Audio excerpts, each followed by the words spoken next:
Agatha கிறிஸ்டியின் முத்துமாலை. Poirot, இடம் மாறினால் உங்களுக்கு நல்லது என்று நான் சொன்னேன். உனக்கு அப்படி தோன்றுகிறதா? ஆம். என் நண்பர் புன்னகை புரிந்தார். அட, அப்படியானால் எல்லாம் ஏற்பாடாகிவிட்டதா? வருகிறீர்களா? என்னை எங்கே அழைத்து போக திட்டம் போட்டிருக்கிறாய்? பிரைடன். உண்மை என்ன தெரியுமா? எனது நண்பர் ஒருவர் எனக்கு நல்ல வருமானம் கிடைக்க வழி செய்தார். பழமொழி சொல்வார்களே, அதுபோல எரிப்பதற்கு ஏராளமான பணம் என்னிடம் இருக்கிறது. கிராண்ட் மெட்ரோபாலிட்டனில் வார இறுதியை ஆனந்தமாக கழிக்கலாம் என்று நினைக்கிறேன்.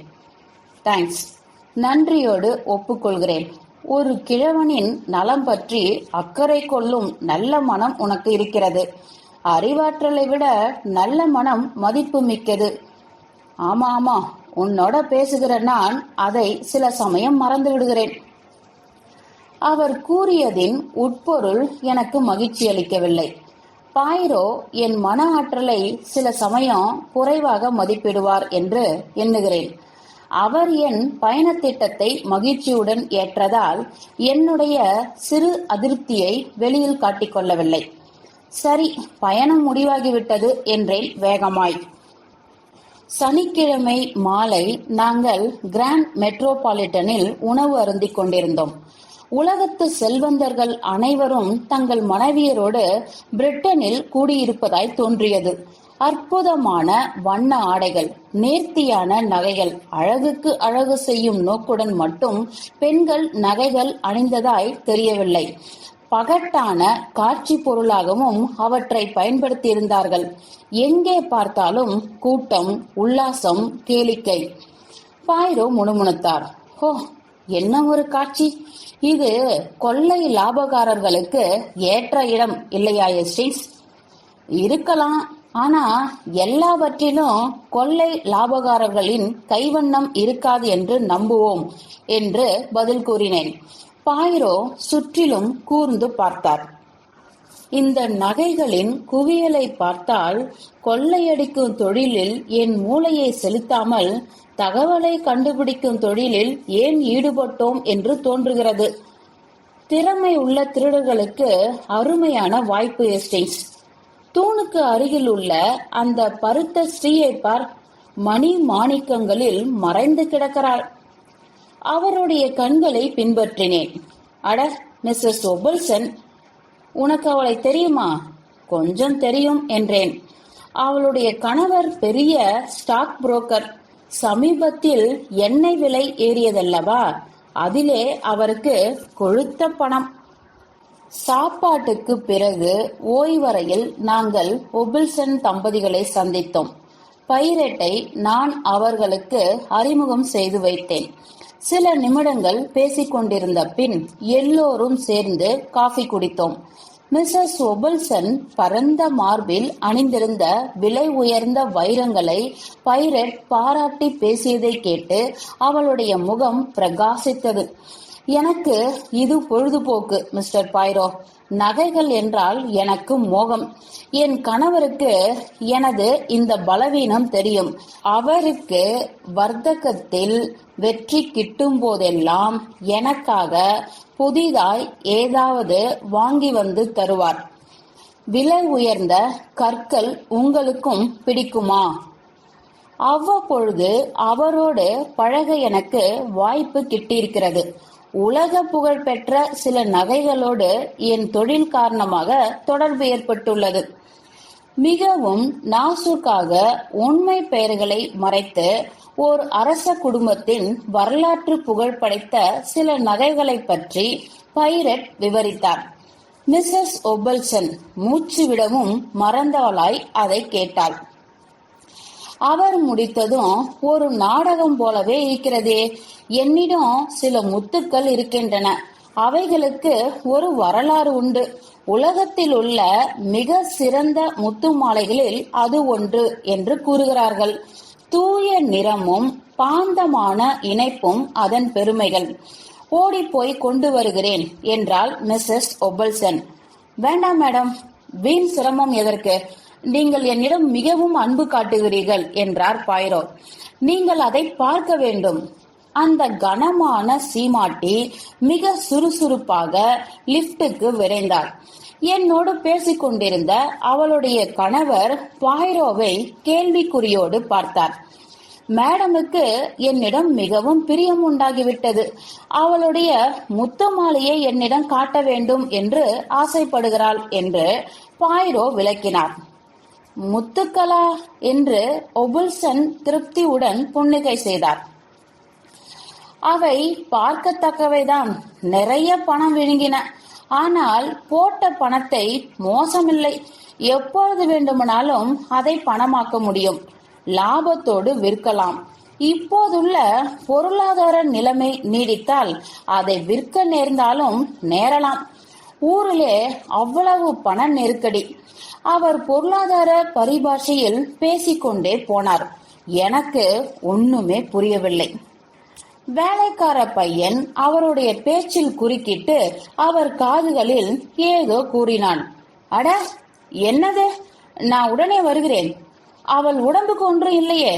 எஸ்கியூஸ் மீ என்று எங்களிடம் சொல்லிக்கொண்டே அவர் எழுந்து சென்று விட்டார். பாய்ரோ பின்னால் சாய்ந்து கொண்டு தம்முடைய சிறிய சிகரெட்டுகளில் ஒன்றை பற்ற வைத்தார். பிறகு அவர் ஒரு அலட்சிய பாவத்துடன் காப்பி கிண்ணங்களை வரிசையாக அடுக்கினார். அந்த வரிசையை பார்த்து மகிழ்ந்து கொண்டார். நிமிடங்கள் போயின. ஒபல்சன் திரும்பி வரவே இல்லை. எப்பொழுது வரப்போகிறார்களோ என்றேன் கடைசியில்.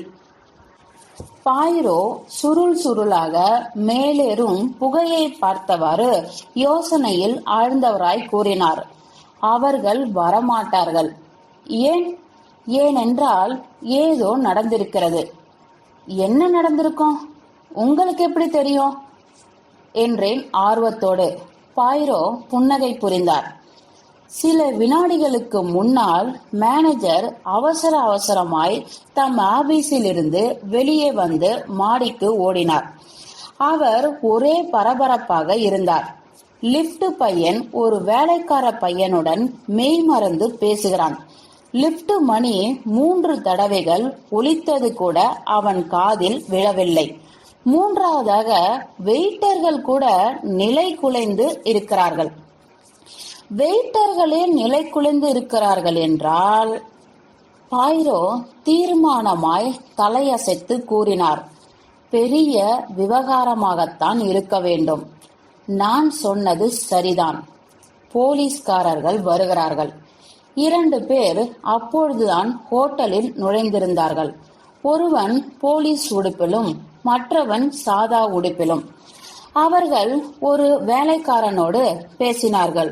உடனே லிப்டில் மாடிக்கு சென்றார்கள். சில நிமிடங்களில் முன்பு வந்த அதே பையன் எங்களிடம் வந்தான். மிஸ்டர் ஒபில்சன் உங்களை மாடிக்கு வரும்படி கேட்டுக்கொள்கிறார். பாய்ரோ துள்ளி எழுந்தார். அழைப்புக்காக காத்திருந்தவர் போல். நானும் அவரை தொடர்ந்தேன். ஒபில்சனின் அறைகள் முதல் மாடியில் இருந்தன. கதவை தட்டிவிட்டு பணியால் போய்விட்டான். உள்ளே வாருங்கள் என்ற குரலுக்கு நாங்கள் பணிந்தோம். உள்ளே ஒரு விசித்திரமான காட்சியை கண்டோம். அது மிஸ்ஸஸ் ஒபில்சனின் படுக்கையறை. அதன் நடுவில் இருந்த சாய்வு நாற்காலியில் அந்த சீமாட்டி பலமாய் அழுதவாறு கிடந்தாள். அவளுடைய முகத்தின் ஆழமான பவுடர் மெருகை கண்ணீர் கீறல் கீறலாய் கலைத்திருந்தது. ஒபில்சன் சினமாய் இங்கும் அங்கும் நடந்து கொண்டிருந்தார். 2 போலீஸ்காரர்களும் அறை நடுவில் நின்றார்கள். ஒருவன் கையில் ஒரு நோட்டு புத்தகம் இருந்தது. ஹோட்டல் பணிப்பெண் ஒருத்தி கணப்பு அருகில் கிளிப்பிடித்து நின்றாள். மறுபக்கம் ஒரு பிரெஞ்சுக்காரி. மிஸ்ஸஸ் ஒபில்சனின் வேலைக்காரி என்று பார்த்ததும் தெரிந்தது. அழுது கொண்டும் கைகளை முறுக்கிக் கொண்டும் நின்றாள். அவளுடைய வருத்தத்தை எஜமானனின் வருத்தத்துக்கு தான் ஈடாக சொல்ல முடியும். இந்த குழப்பத்தில் அடி வைத்தார் பாய்ரோ. உடனே அந்த பருமனில் இவ்வளவு வேகம் சாத்தியமா என்று வியக்கும்படியாக மிஸ்ஸஸ் ஒபில்சன் நாற்காலியிலிருந்து தாவி எழுந்தாள். ஆஹா, ஹெட் என்ன வேண்டுமானாலும் சொல்லட்டும் என்று தன் கணவனை குறித்து சொன்னவள் தொடர்ந்து, எனக்கு அதிர்ஷ்டத்தில் நம்பிக்கை இருக்கிறது. என்று மாலை நான் உங்களை இந்த மாதிரி சந்திக்க வேண்டும் என்று விதி. என்னுடைய முத்துக்களை நீங்கள் மீட்டு தர முடியவில்லை என்றால் வேறு யாராலும் முடியாது என்றால் பாயிரோவை நோக்கி. மேடம், அமைதியாக இருங்கள் என்று பாயிரோ அவளுடைய கையை ஆறுதலாக தட்டி கொடுத்தாள். கவலைப்படாதீர்கள், எல்லாம் சரியாயிடும். ஒபில்சன் போலீஸ் இன்ஸ்பெக்டர் பக்கமாய் திரும்பினார். இந்த கணவான் இருப்பதை பற்றி உங்களுக்கு ஆட்சேபனை இல்லையே? ஒன்றும் இல்லை சார் என்றார் இன்ஸ்பெக்டர் பணிவாக. கூடவே அலட்சியமாக, மிஸ்ஸஸ் ஒபில்சன் இப்பொழுது விவரங்களை சொல்லும் நிலையில் இருக்கிறார் என்று நம்புகிறேன் என்றார். மிஸ்ஸஸ் ஒபில்சன் உதவி வேண்டுகிறவர் போல் பாயிரோவை நோக்கினாள். அவர் அவளை நாற்காலிக்கே திரும்பவும் அழைத்து சென்றார். உட்காருங்கள் மேடம், நடந்ததை முழுவதும் படபடப்பு இல்லாம நிதானமாக சொல்லுங்கள். இவ்வாறு தேற்றப்பட்டதும் அவள் விறுவிறுப்பாய் கண்களை துடைத்துக் கொண்டு தொடங்கினாள். சாப்பிட்ட பிறகு மிஸ்டர் பாயிரோவுக்கு முத்துக்களை காட்ட விரும்பிய நான் மாடிக்கு வந்தேன். அரை வேலைக்காரியும் செலஸ்டினும் வழக்கப்படி இங்கே இருந்தார்கள். எஸ்கியூஸ் மீ மேடம், வழக்கப்படி என்கிறீர்களே, அதற்கு என்ன அர்த்தம்? ஒபில்சன் விளக்கினார். தம் வேலைக்காரி செலஸ்டன் இல்லாத போது அறைக்குள் வேறு யாரும் வரக்கூடாது என்று நான் ஒரு ரூல் வைத்திருக்கிறேன். செலஸ்டன் இருக்கும் போதுதான் ஹோட்டல் வேலைக்காரி காலையில் அறையை சுத்தம் செய்வாள். பிற்பகலில் படுக்கைகளை மாற்றி போடும்போது அப்படித்தான். செலஸ்டின் இல்லாவிட்டால் அவள் அறையில் நுழையவே மாட்டாள். ஆம் என்று மிஸ்ஸஸ் ஒபில்சன் தொடர்ந்தாள். நான் மாடிக்கு வந்ததாய் சொன்னேனா? நான் இதோ இந்த டிராயருக்கு போனேன் என்று அவள் அலங்கார மேஜையில் வலது பக்கத்து அடி டிராயரை காட்டினாள். நகைப்பட்டியை எடுத்து பூட்டை திறந்தேன். அது என்னவோ வழக்கம் போலவே இருப்பதாகத்தான் தோன்றியது. ஆனால் முத்துக்கள் அதில் இல்லை. இன்ஸ்பெக்டர் நோட்டில் வேகமாக எழுதி கொண்டிருந்தார். கடைசியாக அவைகளை எப்பொழுது பார்த்தீர்கள் என்று அவர் கேட்டார். நான் சாப்பிட போன பொழுது அவை அதில் இருந்தன. நிச்சயமாக உங்களுக்கு தெரியுமா? தெரியும். முத்துக்களை அணியலாமா வேண்டாமா என்று யோசித்தேன். கடைசியில் மரகதங்களை அணிவதென்று முடிவு செய்தேன். முத்துக்களை மறுபடியும் பெட்டியில் வைத்தேன். நகை பெட்டியை யார் பூட்டினார்கள்? நான் பூட்டினேன். கழுத்தில் உள்ள செயினில் சாவியை கோத்துக் கொள்வது என் வழக்கம் என்னும் பொழுது அவள் செயினை தூக்கி காட்டினாள். அதை சோதித்த இன்ஸ்பெக்டர் தோள்களை குலுக்கினார். திருநடிடம் மறுசாவி இருந்திருக்க வேண்டும். கஷ்டமான வேலை இல்லை, சாதாரண பூட்டு. நகை பெட்டியை பூட்டிய பிறகு என்ன செய்தீர்கள்? அதை கீழ் டிராயரில் வைத்தேன். எப்பொழுதும் அங்கே வைப்பது வழக்கம். டிராயரை பூட்டவில்லையா? இல்லை, பூட்டும் வழக்கம் இல்லை. என் வேலைக்காரி நான் வரும் வரையில் அறையிலேயே இருப்பாள். ஆகையால் பூட்ட தேவையில்லை. இன்ஸ்பெக்டரின் முகபாவம் ஆழ்ந்தது. சாப்பிடுவதற்காக நீங்கள் கீழே போன போது முத்துக்கள் இங்கே இருந்தன. அதற்கு பிறகு வேலைக்காரி அறையை விட்டு வெளியே போகவில்லை என்று சொல்கிறீர்கள் இல்லையா? தன்னுடைய பயங்கரமான நிலைமையை அப்பொழுதுதான் உணர்ந்தவர் போல் செலஸ்டின் வீறிட்டு அலறினாள். பாயிரோவின் தோள்களை பற்றி கொண்டு பிரெஞ்சு மொழியில் ஏதோ பொழிந்து தள்ளினாள். அதன் சாரம்சம் இதுதான். அவள் எஜமானிடம் திருடியதாக சந்தேகப்படுவது மகா கேவலம். போலீஸ்காரர்கள் நம்ப முடியாத முட்டாள்தனத்துக்காக புகழ் பெற்றவர்கள். ஆனால் இவர், அதாவது பாயிரோ, ஒரு பிரெஞ்சுக்காரராக இருப்பதால் பெல்ஜியன் என்று பாயிரோ திருத்தியதை செலஸ்டின் கவனிக்கவில்லை.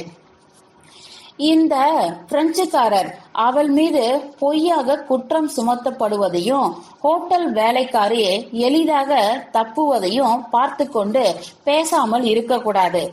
அந்த சிவப்பு முகரக்கட்டையை ஒரு நாளும் நம்பியதில்லை. அந்த வேலைக்காரி பிறவி திருடி. அவளை நாணயம் இல்லாதவள் என்று செலஸ்டினுக்கு ஆரம்பத்திலிருந்தே தெரியும். அதனால் அவள் அறையில் வேலை செய்யும் பொழுது அவள் மேல் செலஸ்டின் ஒரு கண் வைத்திருப்பாள். போலீஸ் முட்டாள்கள் அவளை சோதனை செய்தால் எஜமானனின் நகை கட்டாயம் கிடைக்கும். வேகமும் விறுவிறுப்பும் நிறைந்த பிரெஞ்சு கொச்சையில் செலஸ்டின் சொல்மாறி பெய்தாலும் கைகால்களை ஆட்டியும் ஜாடை காட்டியும் அவள் அதை எல்லோருக்கும் விளங்கும்படி செய்துவிட்டாள். அரை வேலைக்காரிக்கு முழுதும் புரியாவிட்டாலும் புரிய வேண்டிய அளவு புரிந்துவிட்டது. அவள் முகம் சினத்தால் சிவந்தது. அந்த வெளிநாட்டுக்காரி நான் முத்துக்களை எடுத்தேன் என்றா சொல்கிறாள்? அது சுத்த பொய் என்றால் அவள் கொதிப்புடன். நான் அவற்றை பார்த்தது கூட இல்லை. அவளை சோதனை செய்யுங்கள் என்று கத்தினாள் மற்றவள். நான் சொல்வது போல் அவளிடமே நகை இருக்கும். நீ ஒரு மோசக்காரி, பூசை கேட்கிறதா என்றவாறு அரை பணிப்பெண் முன் நகர்ந்தாள். நீயே திருடிவிட்டு என் மேல் பழி போடுகிறாயா? அம்மா வருவதற்கு முன்னாலேயே நான் 3 நிமிடங்கள் தான் அறையில் இருந்தேன். நீ இந்த இடத்தை விட்டு அசையவில்லை. பூனை எலியை பார்ப்பது போல பார்த்து கொண்டுதானே இருந்தாய். இன்ஸ்பெக்டர் செலஸ்டினை சந்தேகத்தோடு பார்த்தார். மெய்தானா? அறையை விட்டு நீ வெளியே போகவில்லையா? நான் அவளை தனியாக விட்டு போகவில்லை என்றார் செலஸ்டின் அரை மனதுடன். ஆனால் இந்த கதவு வழியாக 2 தடவைகள் என் அறைக்கு போனேன். பஞ்சு சுருள் கொண்டு வருவதற்காக ஒரு தடவை, கத்திரிக்கோளுக்காக இன்னொரு தடவை.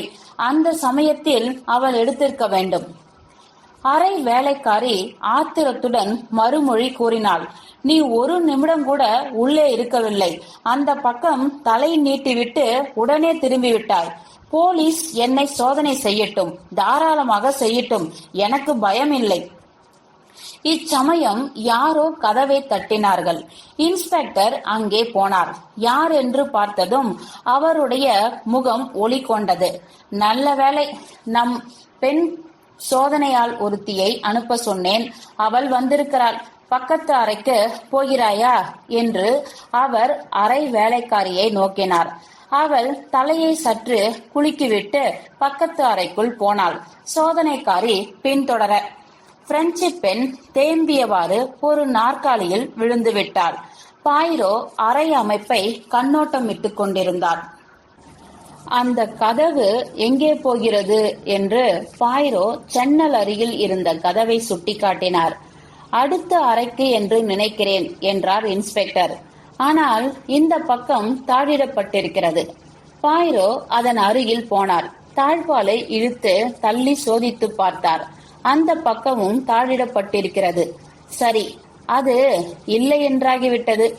அவர் ஜன்னல்கள் ஒவ்வொன்றாய் சோதனை செய்தார். இங்கும் ஒன்றுமில்லை. வெளிப்பக்கம் ஒரு பால்கனி கூட இல்லை.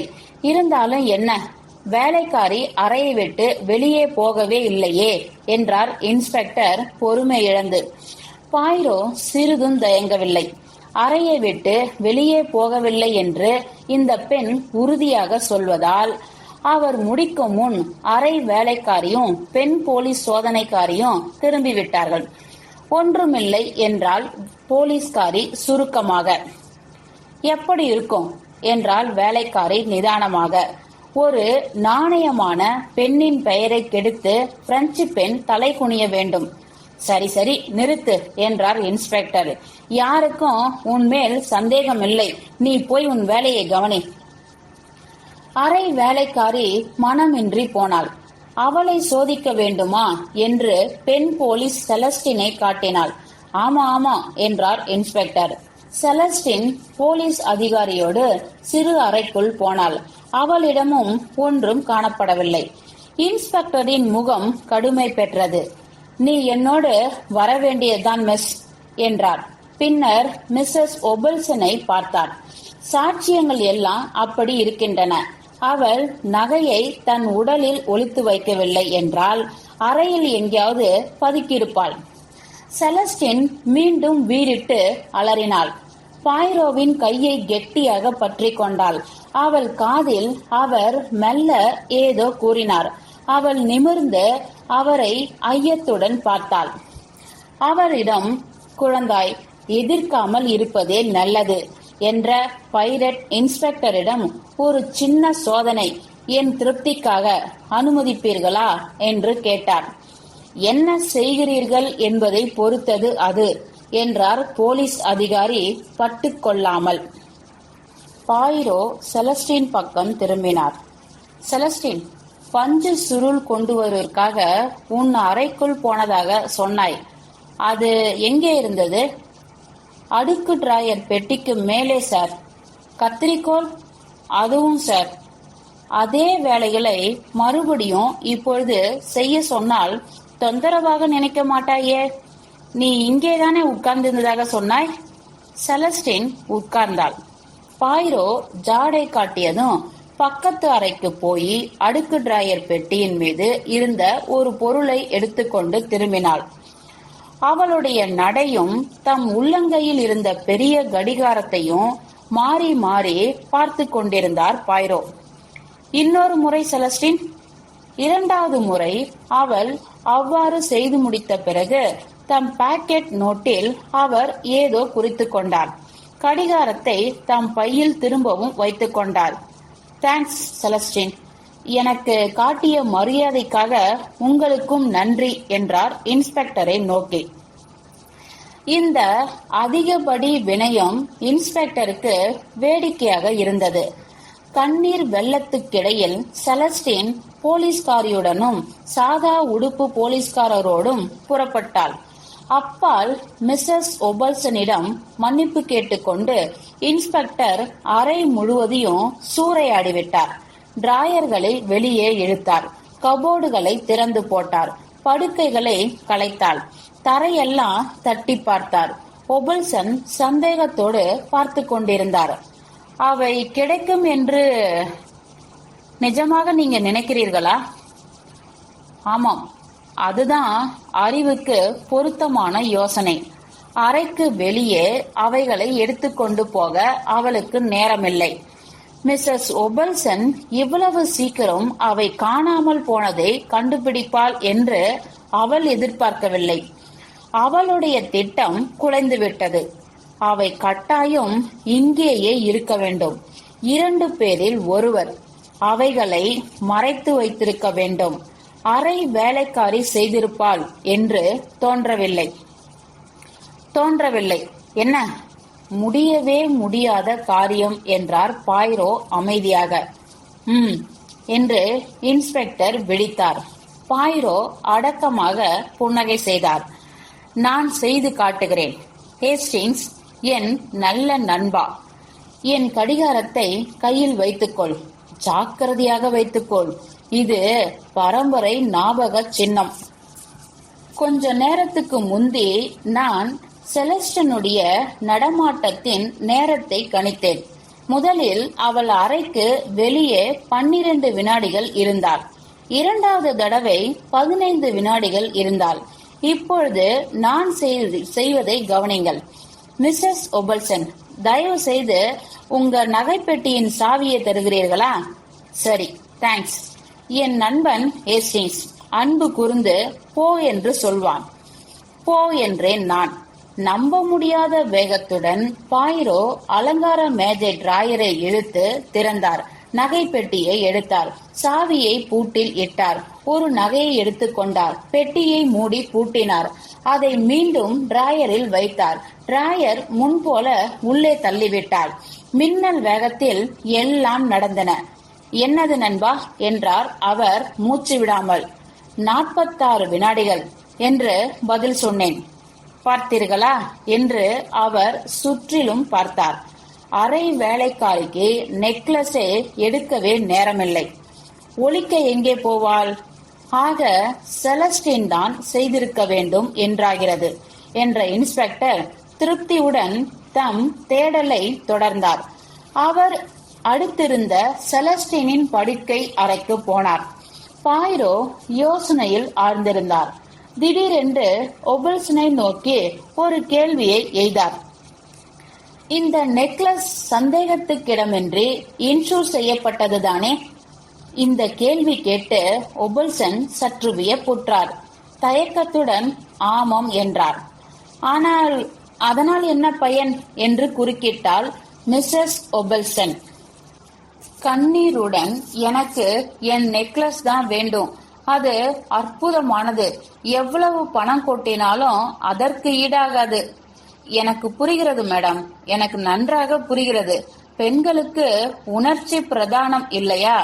ஆனால் மிஸ்டர் ஒபல்சனுக்கு நஷ்டீடு கிடைக்கும் என்பதால் கொஞ்சம் ஆறுதல் உண்டாகும். உண்மை உண்மை ஆயினும் என்று ஒபல்சன் இழுத்தார். அப்பொழுது இன்ஸ்பெக்டரின் வெற்றி முழக்கம் கேட்டது. விரல்களுக்கு இடையில் ஏதோ தொங்கவிட்டு கொண்டு அவர் வந்தார். கீறிச்சிட்டவாறு மிஸ்ஸஸ் ஒபல்சன் நாற்காலியிலிருந்து தாவினாள். அவள் முற்றிலும் புதியவளாக மாறிவிட்டாள். ஓ, என் நெக்லஸ்! அதை 2 கைகளிலும் ஏந்தி மார்போடு அணைத்துக் கொண்டாள். நாங்கள் அவளை சுற்றி கொண்டோம். இது எங்கே இருந்தது என்று கேட்டார் ஒபல்சன். செலஸ்டினின் படுக்கையில், ஸ்பிரிங் கம்பிகளுக்கு இடையில். அரை வேலைக்காரி வரும் முன்பே அவள் அதை திருடி அங்கே ஒளித்து வைத்திருக்க வேண்டும். கொஞ்சம் அனுமதிக்கிறீங்களா மேடம் என்று மௌனமாக கூறிய பாய்ரோ அவளுடைய கையில் இருந்த நெக்லஸை வாங்கி கூர்ந்து பார்த்துவிட்டு பணிவாக குனிந்து அவளிடம் திருப்பி தந்தார். இப்போதைக்கு இதை நீங்கள் எங்களிடமே கொடுத்துவிட வேண்டும். குற்றம் சாட்ட இது தேவைப்படும். ஆனால் விரைவில் திருப்பி கொடுத்து விடுகிறோம் என்றார் இன்ஸ்பெக்டர். ஒபல்சன் சற்று பொறுமை இழந்து, அது அவசியம்தானா என்றார். ஆமாம் சார், அது விதிமுறை. ஹெட், அவரே அதை எடுத்துக்கொள்ளட்டும். அது பத்திரமாக இருக்கிறது என்று எனக்கு நம்பிக்கை உண்டாகும் என்று கத்தினாள் மிஸ்ஸஸ் ஒபல்சன்.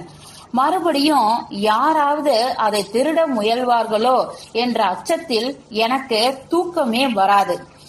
அந்த பாவி பெண் அவள் இப்படி செய்வாள் என்று நான் கனவில் கூட நினைக்கவில்லை. என் கையை மெல்ல அழுத்தினார் பாய்ரோ. நாம நழுவோமா நண்பா?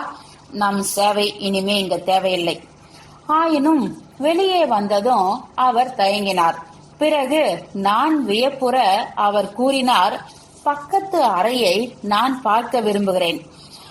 அந்த அறை கதவு பூட்டாமல் தான் இருந்தது. நாங்கள் உள்ளே நுழைந்தோம். அது ஒரு பெரிய டபுள் அறை. அங்கே யாரும் இல்லை. எங்கும் ஒரே தூசிமயமாய் இருந்தது. ஜன்னலுக்கு அருகில் இருந்த ஒரு மேஜை மேலிருந்து ஒரு சதுரமான குறியை சுற்றி தூசியை விரல்களால் தொடும் பொழுது தொட்டா சுருங்கி போல என் நண்பரின் முகம் சுருங்கியது. இங்கே சேவை தேவை என்றார் அவர். அவர் யோசனையில் ஆழ்ந்தவராய் ஜன்னலுக்கு வெளியே பார்த்து கொண்டிருந்தார். நாம் இங்கே ஏன் வந்தோம் என்றேன் பொறுமை இழந்து. அவர் துணுக்குற்றார். நண்பா, மன்னிக்க வேண்டும். இந்த பக்கமும் கதவு உண்மையாக தாழிடப்பட்டிருந்ததா என்று பார்க்க விரும்பினேன். என்று நான் அப்பொழுதுதான் நாங்கள் வெளிவந்த அறையோடு சம்பந்தப்பட்ட கதவை பார்த்தேன். இது தாழிடப்பட்டிருக்கிறதே. பாய்ரோ தலையசைத்தார். அவர் இன்னும் யோசித்தபடி இருந்தார். எப்படி இருந்தால் என்ன, கேஸ் முடிந்துவிட்டது. உங்களுக்கு இதைவிட அதிக வாய்ப்பு கிடைத்திருக்க வேண்டும் உங்கள் ஆற்றலை காட்ட. ஆனால் இது ஒரு சிறிய கேஸ். அந்த வடிகட்டின முட்டாள் இன்ஸ்பெக்டர் கூட சுலபமாக முடிவு கண்டுவிட்டார். பாய்ரோ தலையை ஆட்டினார். கேஸ் இன்னும் முடியவில்லை நண்பா. முத்துக்களை யார் களவாடினார்கள் என்று நாம் கண்டுபிடிக்கும் வரையில் அது முடியவும் முடியாது. வேலைக்காரி செலஸ்டின் தான் திருடினாள் என்றாகிவிட்டதே. ஏன் அப்படி சொல்கிறாய்? ஏனா, முத்து மாலை அவளுடைய கட்டிலில் கண்டுபிடிக்கப்பட்டதே. அடடா என்றார் பாய்ரோ பொறுமை இழந்து. அவை முத்துக்கள் அல்ல. என்னது? போலி, இமிட்டேஷன் நண்பா. அதை கேட்டதும் எனக்கு மூச்சு நின்றுவிடும் போல் இருந்தது. பாய்ரோ அமெரிக்கையாக புன்னகை செய்து கொண்டிருந்தார். அந்த அப்பாவி இன்ஸ்பெக்டருக்கு நகைகளை பற்றி ஒன்றும் தெரியாது என்பது தெளிவு. ஆனால் இப்பொழுது ஒரு ரகளை நடக்கப் போகிறது பார், வாருங்கள் என்று அவர் கையை பிடித்து இழுத்தேன். எங்கே? ஒபுல்சன் தம்பதிகளிடம் நாம் உடனே அதை சொல்ல வேண்டும். நான் வேண்டாம் என்று நினைக்கிறேன். ஆனால் பாவம் மிஸ்ஸஸ் ஒபில்சன், நகை பத்திரமாக இருக்கிறது என்ற எண்ணத்தில் அமைதியாக தூங்குவாள். ஆனால் திருடியவன் நகையோடு தப்பிவிட்டால்? நண்பா, வழக்கம் போல் யோசனை இல்லாமல் பேசுகிறாய். மிஸ்ஸஸ் ஒபில்சன் இன்று மாலை மிகவும் ஜாக்கிரதையாக பூட்டி வைத்த முத்துக்கள் போலி முத்துக்கள் அல்ல என்று உனக்கு எப்படி தெரியும்? உண்மையான திருட்டு ஏற்கனவே நடக்கவில்லை என்று உனக்கு எப்படி தெரியும்? ஓ, என்றேன் பிரமிப்புடன். ரைட் என்றார் பாய்ரோ முகம் ஒளிர. நடந்ததை அடியிலிருந்து ஆராய்வோம். அறையிலிருந்து வெளியே வந்தோம். யோசிப்பவர் போல் அவர் சிறிது நின்றார். பிறகு நடைபாதையின் ஒரு மூலைக்கு போனார். ஒவ்வொரு பகுதியிலும் பணியாற்றும் அறை வேலைக்காரிகளும் வேலையாட்களும் கூடுகின்ற அறைக்கு வெளியே நின்றார். மிஸ்ஸஸ் ஒபில்சனின் அறை வேலைக்காரி அங்கே ஒரு சிறிய சபையை கூட்டியிருந்தாள். தன்னுடைய சமீபத்து அனுபவத்தை அவள் விவரிக்க மற்றவர்கள் சுவாரஸ்யமாக கேட்டுக்கொண்டிருந்தார்கள். அவள் ஒரு வாக்கியத்துக்கு இடையில் நிறுத்தினாள். பாய்ரோ வழக்கப்படி பணிவாய் குனிந்தார். தொந்தரவு செய்வதற்கு மன்னிக்க வேண்டும், ஆனால் மிஸ்டர் ஒபில்சன் அறையை எனக்கு திறந்து விட்டால் மிகவும் நன்றி உள்ளவனாய் இருப்பேன். அவள் உடனே எழுந்தாள். அவளோடு மறுபடியும் வந்த வழியே நடந்தோம். ஒபில்சனின் அறை நடைபாதைக்கு மறுபுறம் இருந்தது.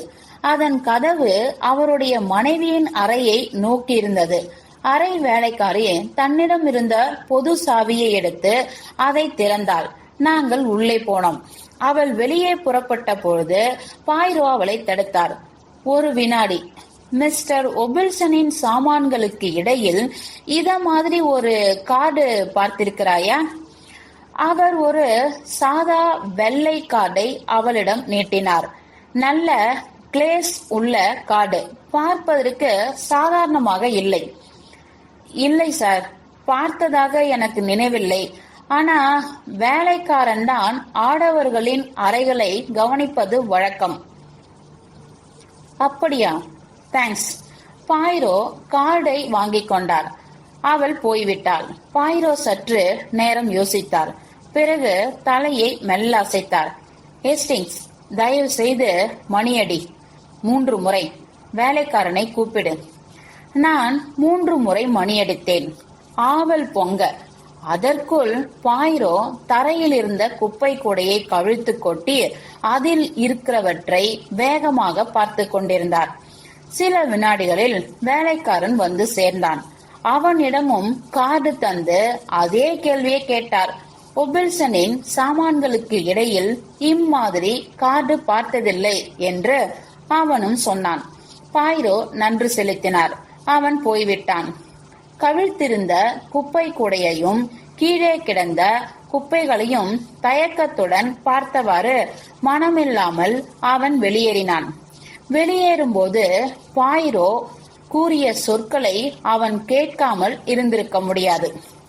நெக்லஸ் பெரிய தொகைக்கு இன்சூர் செய்யப்பட்டிருந்தது.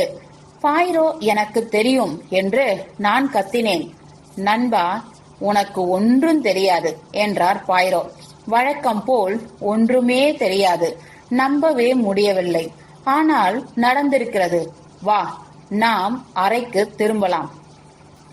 மௌனமாக திரும்பினோம். அங்கே போனதும் பாய்ரோ மிக விரைவாக உடை மாற்றிக் கொண்டதை காண எனக்கு வியப்பாக இருந்தது. லண்டனுக்கு போகிறேன், மிக அவசரம் என்றார் அவர். ஏன் அவசியம் போக வேண்டும்? உண்மையான வேலை, மூளையின் வேலை முடிந்துவிட்டது. முடிவு அது சரிதானா என்று உறுதி செய்து கொள்ள வேண்டும். நெக்லஸ் கட்டாயம் கிடைக்கும். ஹெர்குல் பாய்ரோவை ஏமாற்ற முடியாது. அவருடைய அகம்பாவத்தால் சற்று அலுப்புற்ற நான், உங்களுக்கு ஒரு நாள் பைத்தியம் பிடிக்கப் போகிறது என்றேன். நண்பா, கோபித்துக் கொள்ளாதே. நீ எனக்கு ஒரு உதவி செய்ய வேண்டும். நண்பனான உன்னையே நம்பியிருக்கிறேன். என்ன செய்ய வேண்டும் என்றேன் ஆவலுடன். நான் இப்பொழுது கழட்டின கோட்டின் கைகளை தூசு போக பிரஷ் செய்கிறாயா? பாரு, வெள்ளை பொடி அதில் கொஞ்சம் ஒட்டி கொண்டிருக்கிறது. அலங்கார மேஜையின் டிராயரை விரல்களால் துழவினானே, பார்த்தாயல்லவா? இல்லை, நான் பார்க்கலை. என் செய்கைகளை நீ கவனிக்க வேண்டும் நண்பா. என் விரலில் பொடி ஒட்டி கொண்டது, அதனால்தான். கொஞ்சம் உணர்ச்சி வசப்பட்டு அதை கோட் கையில் துடைத்து விட்டேன். ஒழுங்கு தவறிய வேலை. அப்படி செய்ததற்காக வருந்துகிறேன். சாதாரணமாக நான் அப்படி நிதானம் இழப்பதில்லை. என்ன பொடியது என்று கேட்டேன் பரபரப்புடன். விஷம் அல்ல என்றார் பாய்ரோ கண்களை சிமிட்டி. உன்னுடைய கற்பனை சிறகடித்து பறப்பதை பார்க்கிறேன். அந்த பொடி பிரிஞ்சாக் பொடியா? பெட்டி செய்கிறவர்கள் டிராயர்கள் சுலபமாக நகர்வதற்காக அதை பயன்படுத்துகிறார்கள். சிரித்தேன். பொல்லாதவர், பரபரப்பான செய்தி சொல்ல போகிறீர்கள் என்று எதிர்பார்த்தேன். போய் வருகிறேன் நண்பா. உன் கோபத்திலிருந்து என்னை காப்பாற்றிக் கொள்கிறேன். பறந்து போகிறேன். அவருக்கு பின்னால் கதவு மூடிக்கொண்டது. ஏளனத்தோடும் அன்போடும் புன்னகை செய்தவாறு நான் அவருடைய கோட்டை எடுத்துக்கொண்டு பிரஷை எடுக்க கையை நீட்டினேன். மறுநாள் காலையில் பாய்ரோவிடம் இருந்து தகவல் ஒன்றும் வராததால் வெளியே காற்று வாங்க போனேன். சில பழைய நண்பர்களை சந்தித்து அவர்களோடு சிற்றுண்டி அருந்துவிட்டு அவர்களுடைய ஓட்டலிலேயே தங்கிவிட்டேன். பிற்பகலில் காரில் ஊர் சுற்ற போனோம். ஒரு டயர் பொத்து கொண்டதால் திரும்புவதற்கு தாமதமாகி நான் கிராண்ட் மெட்ரோபாலிட்டனுக்கு வரும்பொழுது 8 மணிக்கு மேலாகிவிட்டது. நான் கண்ட முதல் காட்சி மகிழ்ச்சியில் பூரித்த ஒபுல்சன் தம்பதி இருவருக்கும் மத்தியில் வழக்கத்தை விட சிரித்து விட்டதாய் தோன்றிய பாய்ரோ உட்கார்ந்திருந்தார். என் நண்பா ஏஸ்டிங்ஸ் என்று உரக்க சொல்லியபடி அவர் பாய்ந்து வந்தார். என்னை கட்டிக்கொள், எல்லாம் அற்புதமாக முடிந்துவிட்டன. பாய்ரோ கட்டிக்கொள்ள சொல்வது அணியான பேச்சுதான். அவர் என்னை சாதாரணமாக கட்டி தழுவதில்லை. அதாவது என்று தொடங்கினேன். நான் அதை அற்புதம் என்பேன் என்றாள் மிஸ்ஸஸ் ஒபுல்சன். அவளுடைய பருத்த முகம் முழுவதும் புன்னகையால் மலர்ச்சியுற்றது. ஹெட், என் முத்துகளை பாய்ரோவை தவிர வேறு யாராலும் மீட்டுத்தர முடியாது என்று சொன்னேன் இல்லையா? சொன்னாய் அன்பே, சொன்னாய். நீ சொன்னது ரொம்ப சரி. ஒன்றும் விளங்காமல் திகைத்து போய் பாய்ரோவை பார்த்தேன். என் நண்பா ஏஸ்டிங்ஸ், நீங்கள் இங்கிலாந்தில் பேச்சு வழக்கில் சொல்வது போல கடற்கரையில் இருக்கிறேன், அதாவது குழம்பி இருக்கிறேன் நண்பா. உட்காரு. இவ்வளவு மகிழ்ச்சியாக முடிவற்ற விவகாரம் பற்றி முழுவதும் சொல்கிறேன். முடிந்த விவகாரமா? ஆம், அவர்கள் கைது செய்யப்பட்டு விட்டார்கள். எவர்கள் கைது செய்யப்பட்டார்கள்? அரை வேலைக்காரியும் வேலைக்காரனும் தான். உனக்கு சந்தேகம் உண்டாகவே இல்லையா? பிரெஞ்சாக் பற்றி சொல்லிவிட்டு பிரிந்த பிறகும் உனக்கு சந்தேகம் உண்டாகவில்லையா? பெட்டி செய்கிறவர்கள் அவற்றை பயன்படுத்துவதாக சொன்னீர்கள். ஆம், டிராயர்களை சுழுவாய் முன்னும் பின்னும் நகர்வதற்காக அவர்கள் பிரெஞ்சாக் பொடியை பயன்படுத்துகிறார்கள். அந்த அடுக்கு டிராயர் பெட்டியின் கீழ் டிராயர் சத்தம் இல்லாமல் நகர வேண்டும் என்று யாரோ விரும்பியிருக்கிறார்கள். அது யாராக இருக்கும்? அரை வேலைக்காரியாகத்தான் இருக்க முடியும் என்று தெளிவாக தெரிகிறதே. மிகவும் கெட்டிக்காரத்தனமாக திட்டம். ஹெர்குல் பாய்ரோவின் கண்களுக்கு கூட அது பார்த்த உடனே புலப்படவில்லை. கவனமாக கேள். அவர்கள் எப்படி திருடினார்கள் என்று சொல்கிறேன். வேலைக்காரன் காலியான பக்கத்து அறையில் காத்திருக்கிறான். செலஸ்டின் அறையிலிருந்து வெளியே போகிறாள். மின்னல் வேகத்தில் அறை வேலைக்காரி டிராயரை திறக்கிறாள். நகைப்பெட்டியை எடுக்கிறாள். டிராயரை மூடிவிட்டு நகைப்பெட்டியை பக்கத்து அறையில் உள்ள வேலைக்காரனிடம் தந்துவிடுகிறாள். வேலைக்காரன் முன்பே திருட்டு சாவி தயாரித்து வைத்திருக்கிறான். அவன் அதை கொண்டு நகைப்பெட்டியை மெதுவாய் திறக்கிறான். முத்து மாலையை எடுத்துக்கொண்டு நகைப்பெட்டியை முன்போல பூட்டிவிட்டு காத்திருக்கிறான். செலஸ்டின் மறுபடியும் அறையிலிருந்து வெளியே போகிறாள். உடனே விற்றென்று நகைப்பெட்டியை அறை வேலைக்காரி வாங்கி மறுபடியும் டிராயரில் வைத்து விடுகிறாள். எல்லாம் ஒரு நொடியில். மிஸ்ஸஸ் ஒபல்சன் அறைக்கு வருகிறாள். திருட்டு வெளிப்படுகிறது. அறை வேலைக்காரி சோதனை செய்யப்படுகிறாள். அவள் ஒரு பாவமும் அறியாதவள் என்ற நல்ல பெயரோடு அறையிலிருந்து வெளியே போகிறாள். போலி முத்து மாலையை அவர்கள் முன்பே தயாரித்து வைத்திருக்கிறார்கள். அறை வேலைக்காரி பிரெஞ்சு பெண்ணின் படுக்கை அடியில் காலையிலேயே பதுக்கி வைத்து விட்டாள். திட்டத்தில் மேதாவித்தனமான அம்சம் இதுதான். ஆனால் நீங்கள் ஏன் லண்டனுக்கு போனீர்கள் என்று கேட்டேன். கார்டு காட்டினேனே, நினைவிருக்கிறதா? இருக்கிறது. அது அப்பொழுதும் குழப்பியது, இப்பொழுதும் என்னை குழப்புகிறது. நான் மிஸ்டர் ஒபில்சனை பார்த்து தயங்கினேன்.